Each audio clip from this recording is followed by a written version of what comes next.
السلام علیکم ورحمۃ اللہ وبرکاتہ نحمدہ ونصلی علی رسولہ الکریم اما بعد فاعوذ باللہ من الشیطان الرجیم بسم اللہ الرحمن الرحیم رب اشرح لی صدری ویسر لی امری واحلل عقدۃ من لسانی یفقہوا قولی اللہم صلی علی محمد وعلی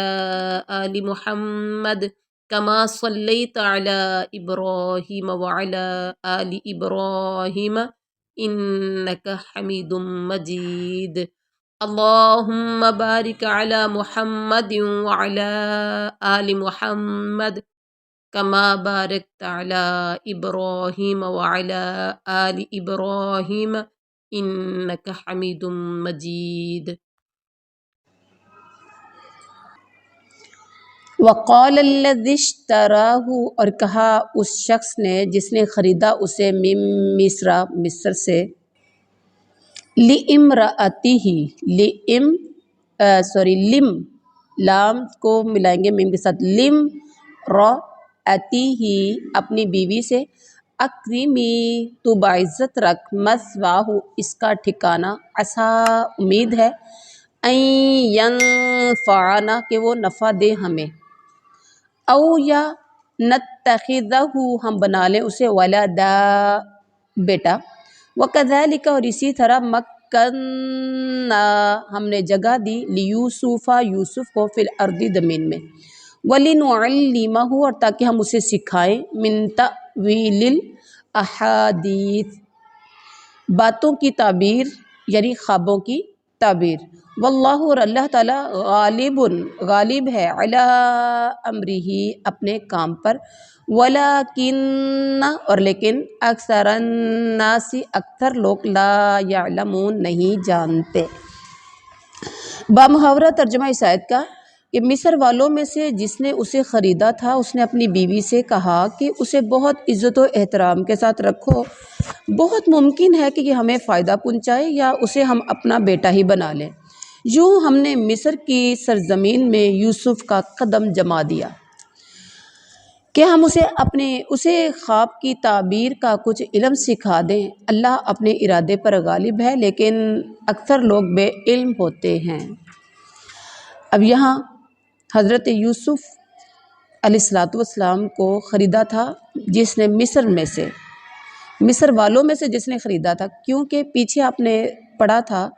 کہ جنہوں نے پکڑا تھا کنویں سے نکالا تھا وہ تو وَكَانُوا فِيهِ مِنَ الزَّاهِدِينَ، ان کو تو اس میں کوئی انٹرسٹ نہیں تھا، وہ بے رغبت تھے، ان کا کوئی شوق نہیں تھا اس کو رکھنے کا یا کچھ اس طرح سے، انہوں نے کھوٹے کوڑے کی طرح بیچ دیا۔ اب جس نے خریدا تھا وہ مصر والوں میں سے ایک بندہ تھا جس نے خریدا تھا، اس نے اپنی بیوی سے کہا جاتا ہے کہ مصر پر اس وقت ریان بن ولید حکمران تھا، اور یہ عزیز مصر جس نے یوسف کو خریدا اس کا وزیر خزانہ تھا، واللہ عالم کون تھا، کیا نام تھا۔ اب اس نے اپنی بیوی سے کیا کہا کہ اسے عزت و احترام کے ساتھ رکھنا، ممکن ہے یہ ہمیں فائدہ دے گا یا ہم اس کو اپنا بیٹا بنا لیں گا۔ یوں ہم نے مصر کی سرزمین میں یوسف کا قدم جما دیا، یوسف کو جگہ دے دی، جس طرح ہم نے یوسف کو کنویں سے ظالم بھائیوں سے نجات دی، اسی طرح ہم نے یوسف کو سرزمین مصر میں ایک معقول اور اچھا ٹھکانہ بھی دے دیا۔ اللہ تعالیٰ کہتے ہیں کہ اکثر لوگ جو ہے نا وہ بے علم ہیں، اکثر لوگ کیا ہیں، بے علم ہیں، لوگوں کو علم نہیں، لوگ تو پلان کر رہے ہوتے ہیں، تدبیریں کر رہے ہوتے ہیں، مکر کر رہے ہوتے ہیں، فریب کر رہے ہوتے ہیں، دوسروں کو دھوکہ دے رہے ہوتے ہیں، اور اللہ کی ذات آسمان پر بیٹھ کر جو پلاننگ کرتی ہے وہ بندہ سوچ بھی نہیں سکتا، لوگ اس سے جاہل ہوتے ہیں۔ وَلَمَّا اور جب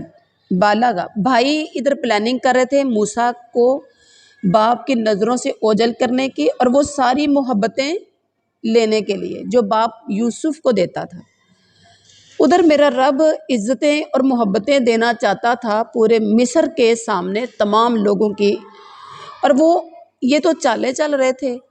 اللہ بہترین تدبیریں کر رہا تھا کہ اس جگہ پر اس کو پہنچانا ہے تو کیسے پہنچانا ہے۔ اور ذہن میں رکھیے جو گڑھا کھودتے ہیں وہ اس میں گرتے خود ہیں، باپ کی نظروں سے بھی گرے، لوگوں کی نظروں سے بھی گرے، جس بھائی کو کنویں میں گرا کر آئے اس کی نظروں سے بھی گرے، ایون کہ جس وقت مصر میں پہنچے بھائی سے صدقہ خیرات لینے کے لیے، تو آپ دیکھیں کتنی ضلالت کی زندگی ہوگی۔ صدقہ خیرات لینا کوئی عام چھوٹی سی بات نہیں ہوتی، کہاں کہاں تک میرے رب نے ان کو گرایا۔ یہ صرف ایک اکیلے یوسف کو گرانے نکلے اور میرے رب نے کہاں کہاں ان کو گرایا۔ وَلَمَّا بَلَغَ، اور جب پہنچا یوسف اشدہ اپنی جوانی کو، آتیناہ، تو ہم نے اسے دی حکما وعلما، حکومت اور علم، وکذالک، اور اسی طرح نجزی المحسنین، ہم بدلہ دیتے ہیں نیکی کرنے والوں کو۔ جب یوسف پختگی کی عمر کو پہنچ گئے تو ہم نے اسے قوت فیصلہ، حکومت کا مطلب کیا ہے؟ قوت فیصلہ اور علم دیا، اور ہم نیکوکاروں کو اسی طرح بدلہ دیا کرتے ہیں۔ اچھا، قوت فیصلہ اور علم دیا،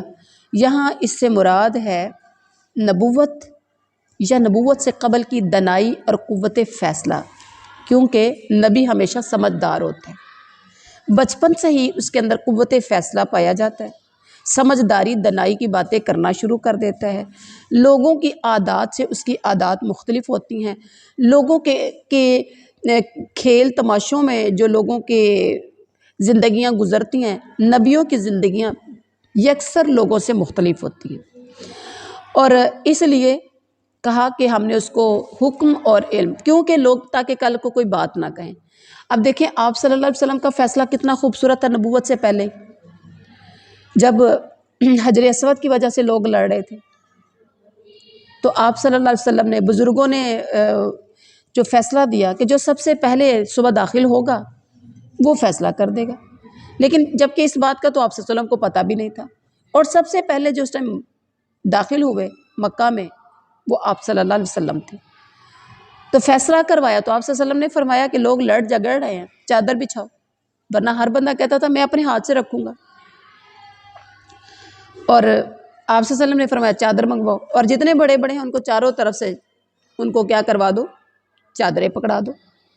یعنی پتھر کو نہ ہاتھ لگائیں، چادر کو ہاتھ لگائیں تاکہ سب کا رولا ختم ہو جائے،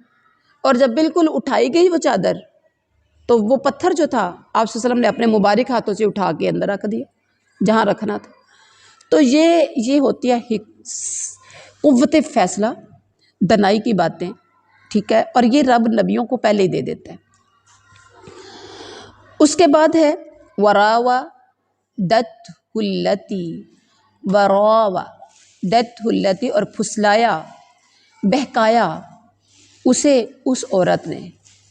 اور بہکایا اسے اس عورت نے جو کہ ہوا وہ تھا فی بیتہا، جس کے گھر میں، عن نفسہ، اس کے نفس سے، وغلقت الابواب، اور اس عورت نے بند کر لیے دروازے، وقالت، اور کہنے لگی حیت لک، جلدی آ میں کہتی ہوں تجھے، قال، یوسف نے کہا معاذ اللہ، اللہ کی پناہ، انہو، بے شک وہ، ربی، میرا مالک ہے۔ کون؟ ربی کا مطلب رب نہیں ہے، یہاں رب کئی معنوں میں استعمال ہوتا ہے، پالن ہار، پروردگار، اور یہاں رب کا مطلب مالک بھی ہے، بے شک وہ میرا رب ہے، یعنی میرا وہ مالک ہے، یہاں رب مالک کے معنوں میں آئے گا۔ احسنہ، اس نے اچھا بنایا ہے، مثوایا، میرا ٹھکانہ، انہو، بے شک یہ حقیقت ہے کہ لا یفلح الظالمون، مطلب اگر میں ایسا کروں گا تو پھر تو میں ظالم ہو جاؤں گا، لا یفلح الظالمون، ظالم لوگ فلاح نہیں پاتے۔ وراودته التی هو فی بیتہا، اس عورت نے جس گھر میں یوسف تھے، یوسف کو بہلانا شروع کر دیا کہ وہ اپنے نفس کی نگرانی چھوڑ دے، اور دروازے بند کر کے کہنے لگی لو آ جاؤ۔ یوسف نے کہا اللہ کی پناہ، وہ میرا مالک ہے، مجھے اس نے بہت اچھی طرح رکھا ہے، بے انصافی کرنے والوں کا بھلا نہیں ہوتا۔ یہاں سے حضرت یوسف علیہ السلام کا ایک نیا امتحان شروع ہو گیا۔ عزیز مصر کی بیوی جس کو اس کے خاوند نے تاکید کی تھی کہ یوسف کو اکرام و احترام کے ساتھ رکھنا،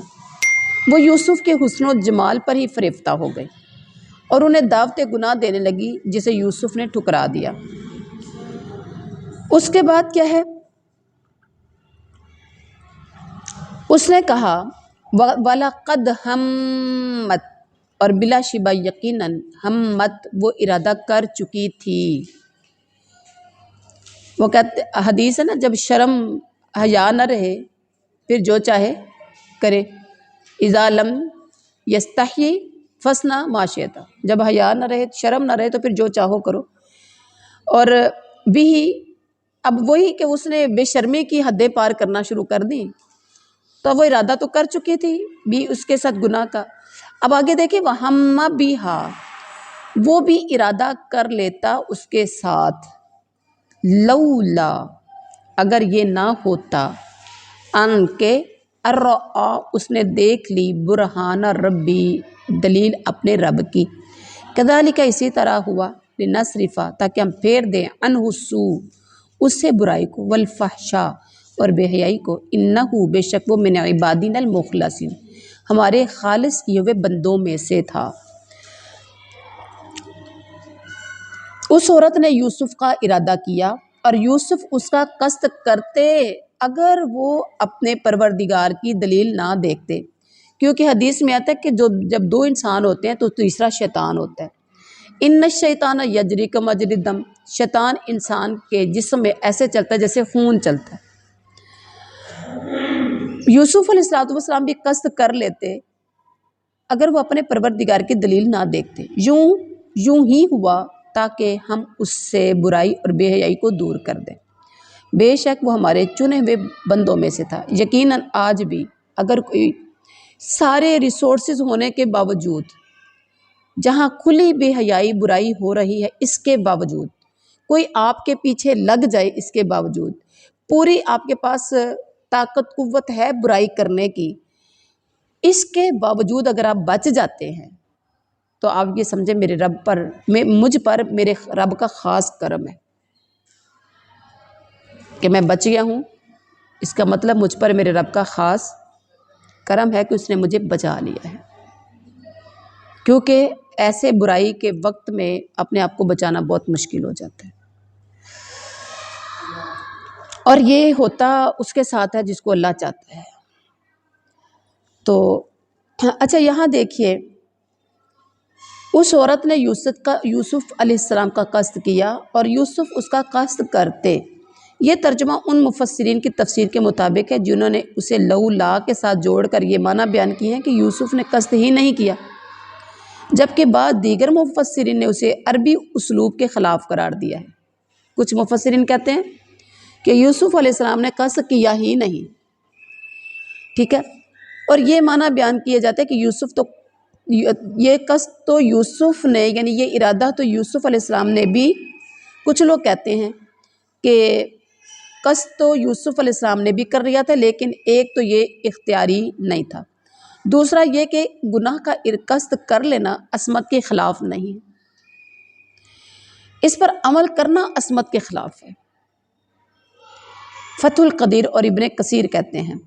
مگر پہلا معنی ہی راجح ہے کہ یوسف بھی اس کا قصد کر لیتے اگر اپنے رب کی برہان نہ دیکھتے ہوتے۔ انہوں نے اپنے رب کی برہان دیکھ رکھی تھی، اس لیے عزیز مصر کی بیوی کا قصد ہی نہیں کیا، بلکہ دعوت گناہ ملتے ہی پکار اٹھے، معاذ اللہ۔ یوں کمال صبر و ضبط کا بے مثال نمونہ پیش کیا حضرت یوسف علیہ السلام نے۔ اور یہ بھی تفسیر میں آتا ہے کہ یعنی اگر یوسف رب کی برہان نہ دیکھتے تو جو قصد کیا تھا کر گزرتے۔ اب یہ برہان کیا تھی، اس میں مختلف اقوال ہیں۔ مطلب یہ ہے کہ رب کی طرف سے کوئی ایسی چیز آپ کو دکھائی گئی اس وقت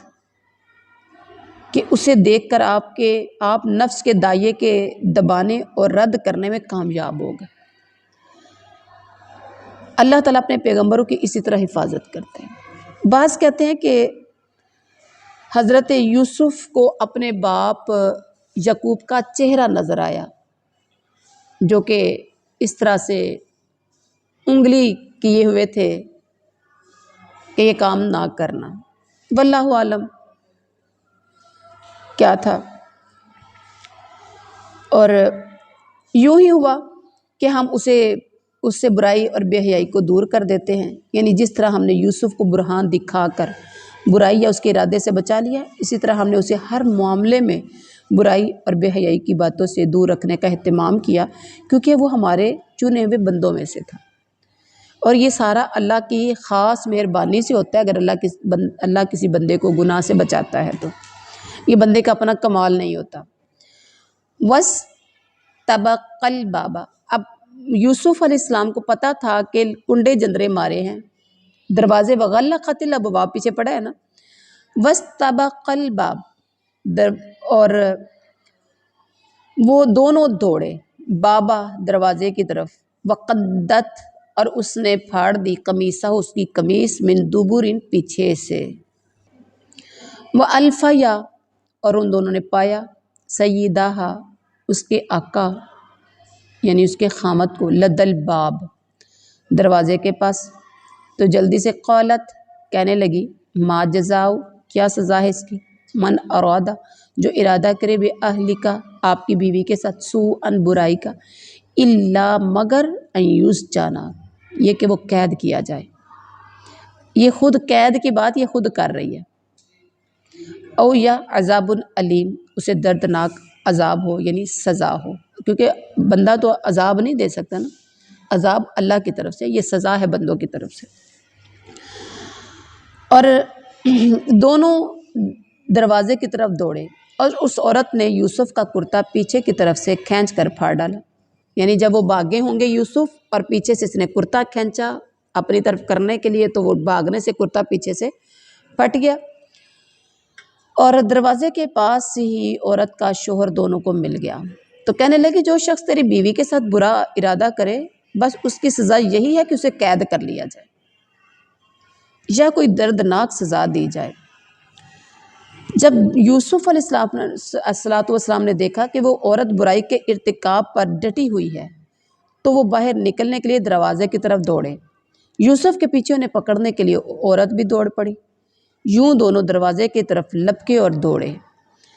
اور خامد کو دیکھتے ہی خود معصوم بن گئی، اور مجرم تمام تر یوسف کو قرار دے کر ان کے لیے سزا بھی خود ہی تجویز کر دی، حالانکہ صورتحال اس کے برعکس تھی۔ مجرم خود تھی، جبکہ یوسف بالکل بے گناہ اور اس برائی سے بچنے کے خواہش مند تھے اور اس کے لیے کوشش بھی کر رہے تھے۔ یوسف علیہ السلام نے جب دیکھا کہ وہ عورت تمام الزام ان پر ہی دھر رہی ہے، تو صورتحال واضح کر دی اور کہا کہ مجھے برائی پر مجبور کرنے والی یہی ہے، میں اس سے بچنے کے لیے باہر دروازے کی طرف بھاگتا ہوا آیا ہوں۔ اب آگے دیکھا، قولا، اس نے کہا یعنی یوسف نے کہا، ہیا، یہی ہے، راودتنی، اس نے بہکایا ہے، بہلایا ہے مجھے، عن نفسی، میرے نفس سے، وشاہدہ، اور گواہی دی، شاہد من اہلیہا، ایک گواہ نے، من اہلیہ، اس عورت کے گھر والوں میں سے، ان کانا، اگر ہو، قمیصہ، اس یوسف کی قمیص، قدہ، پھاڑی گئی، من قبول، آگے سے، فصدقت، تو وہ سچی ہے، وہوا، اور یہ یوسف، من الکاذبین، جھوٹوں میں سے ہے۔ اور عورت کے قبیلے والوں میں سے ہی کے، یا عورت کے قبیلے ہی کے ایک شخص نے گواہی دی کہ اگر اس کا کرتا اس کے آگے سے پھٹا ہو تو عورت سچی ہے اور یوسف جھوٹ بولنے والوں میں سے ہے۔ وَإِن كَانَ، اور اگر ہو، قَمِيصُهُ، اس کی قمیص، یوسف کی قمیص، قُدَّ، پھٹی ہوئی، مِن دُبُرٍ، پیچھے سے، فَكَذَبَتْ، تو یہ عورت جھوٹی ہے، وَهُوَ مِنَ الصَّادِقِينَ، اور وہ یوسف سچوں میں سے ہے۔ اگر اس کا کرتا پیچھے کی طرف سے پھٹا ہوا ہے تو عورت جھوٹی، یوسف سچوں میں سے۔ اور جب وہ خاوند نے دیکھا، فَلَمَّا رَأَى، فیصلہ تو ہو گیا نا، ابھی کسی نے دیکھا نہیں، بغیر دیکھے ہی کہ فیصلہ کر دیا ہوگا کہ قمیص پھٹی ہوئی تو کہاں سے ہے۔ اب فَلَمَّا رَأَى، پھر جب اس نے دیکھی، شوہر نے جب فیصلہ سنا تو اس نے جا کر دیکھا کہ یوسف کا کرتا کہاں سے پھٹا ہے، قمیصہ، کہاں سے، جب اس نے دیکھا اس کے قمیص کو، قدہ، جو کہ پھاڑا گیا تھا من دبرن پیچھے سے، قالا تو اس نے کہا انہو بے شک یہ من قیدکننا تم عورتوں کے مکر و فریب میں سے ہے، تم عورتوں کے مکر و فریب میں سے، ان بے شک قیدہ کننا تمہارا مکر و فریب عظیم بہت بڑا ہے، تمہارا عورتوں تمہارا مکر و فریب بہت بڑا ہے۔ یہ ایک عورت کا نہیں ہے، یہ سب عورتوں کا، یہی کہا گیا نا، کننا جمع کی ضمیر ہے۔ اور بس جب اس نے دیکھا یوسف کا کرتا پیٹھ کے پیچھے جانب سے یا پیچھے سے پھٹا ہوا تھا تو صاف کہہ دیا یہ تو تم عورتوں کی چال بازی ہے اور بے شک تمہاری چال بازی بہت بڑی ہے۔ یہ انہی کے خاندان کا کوئی سمجھدار آدمی تھا جس نے یہ فیصلہ کیا تھا۔ فیصلے کو یہاں شہادت کے لفظ سے تعبیر کیا گیا ہے کیونکہ معاملہ ابھی تحقیق طلب تھا۔ بعض نے کہا کہ گواہی دینے والا شیرخوار بچہ تھا، لیکن یہ بات مستند روایات سے ثابت نہیں ہے، اور 3 شیرخوار بچوں کے بات کرنے کی حدیث ہے اس کے علاوہ، لیکن یہ والی بات اس کے لیے نہیں ہے کہ بچے نے گواہی دی تھی۔ اس کے علاوہ صحیح مسلم کی حدیث میں ہے کہ اس اصحاب الاخدود میں سے بھی ایک عورت کے بچے کے بولنے کا ذکر ہے۔ ان صحیح حدیث میں شاہد یوسف کے بچے ہونے کی کوئی وضاحت نہیں ہے، یوسف کے بارے میں بچے نے کسی نے گواہی نہیں دی، اس لیے جن روایات میں شاہد یوسف کو بھی موجزانہ طور پر گہوارے میں بولنے والے بچوں میں شمار کیا گیا وہ صحیح نہیں ہے، ٹھیک ہے۔ اور یہ عزیز مصر کا کہنا تھا جو اس نے اپنی بیوی کی حرکت قبیحہ کو دیکھ کر کہا تھا کہ، اور پھر اکیلی کو نہیں کہا، عورتوں کے متعلق یہ بات کہی تھی، اس سے مراد وہی مخاطب عورت یا عورتیں تھیں، اس لیے اسے ہر عورت پر چسپاں کرنا اور اس بنیاد پر تمام عورتوں کو مکر و فریب کا پتلا باور کرانا درست نہیں ہے۔ بات اس نے جو کہی تھی اصل میں عورت اپنی ہی کو کہا تھا، اور بعض لوگوں نے اس جملے سے ہر عورت کے بارے میں یہ تاثر دیا ہے کہ ہر عورت ہی مکر و فریب میں ماہر ہوتی ہے۔ وہ ایک کتاب تھی شیخ سعدی کے بارے میں، شیخ سعدی نے ایک عورت کو دیکھا، کسی عورت نے شیخ سعدی کو دیکھا، سر پہ کوئی گٹلی باندھی ہوئی تھی، پوٹلی باندھ کے جا رہے تھے، راستے میں پوچھتے ہیں شیخ سعدی کدھر جا رہے ہو؟ کہتی ہے تمہارے مکر لے کر جا رہا ہوں، عورتوں کے مکر نہر میں پھینکنے جا رہا ہوں۔ کہتی پھر میری بھی ایک مکری لے جا، تو تے مکر بنے نے نا، میری ایک مکری لے جا۔ کہتے ہیں وہ کیا؟ اس نے کیا کہا کہ وہاں پر چیخو چلانا شروع کر دیا، لٹ گئی، پٹ گئی، رولا ڈال دیا۔ شیخ سعدی حیران ہو گئے، تو کہتے ہیں کہ لوگ جب قریب آئے تو چپ کر گئے، کہنے لگی تم تو کہہ رہے تھے میں مکر پھینکنے جا رہا ہوں، تو تجھ سے میری ایک چھوٹی سی مکری نہیں اٹھائی گئی۔ اب اندازہ لگائیں کہ یہ بات واقعی ٹھیک ہے۔ اللہ تعالی ہم سب کو توفیق دے۔ خواتین کام کرنے کی وجہ سے بھی بڑے مکر کرتی ہیں، گھر میں بیمار ہو جاتی ہیں، پیٹ درد ہو رہی کوئی پتہ نہیں کسی کو ہوندی بھی ہے کہ نہیں ہوندی، سر درد ہو رہی کوئی پتہ نہیں کسی کو ہوتی کہ بھی نہیں۔ اللہ تعالیٰ سب کو سچ والی زندگی دے اور ایمان والی زندگی دے، ایمان نہیں ملتا سب کچھ مل جاتا ہے، تو اللہ تعالیٰ بے ایمانی کرنے سے بچائے، اور جو بھی کام کرنا ہے اللہ کی رضا کے لیے کرنا ہے۔ ہمت، طاقت اگر اللہ تعالیٰ نے آپ کو دی ہے تو آپ کو اپنے گھر کے کام، آپ کو اپنی ذمہ داریاں ساری نبھانی چاہیے۔ تو اگر جھوٹ بول کے کہیں گے آج سر میں درد ہے مجھ سے یہ نہیں ہوتا، جسم میں درد ہے یہ نہیں ہوتا، کچھ مرد بھی اس طرح سے، اللہ تعالیٰ سب کو ہدایت نصیب فرمائے۔ آگے ہے یوسف و عارض، اللہ اس نے کہا عزیز مصر نے اے یوسف عارض درگزر کر ان ھذا اس بات سے، واستغفری اور بیوی سے کہا تو معافی مانگ لی ذنبی کی اپنے گناہ کی، انکی کنتی بے شک تو ہی من الخاطئین خطا کاروں میں سے ہے۔ اب یوسف اب اس بات کو جانے دو، اور اے عورت تو اپنے گناہ سے توبہ کر، بے شک تو گنہ گاروں میں سے ہے۔ بات تو واضح ہو گئی تھی نا۔ یہ یوسف سے کہا اب اس بات کو جانے دو، یعنی اس کا چرچا مت کرو، جو ہو گیا سو ہو گیا، اور عورت سے کہا کہ تو اپنے گناہ کی معافی مانگ لے۔ تو یہ تھا ہمارا آج کا سبق۔ سبحان ربک رب العزت وسلام علی المرسلین والحمد للہ۔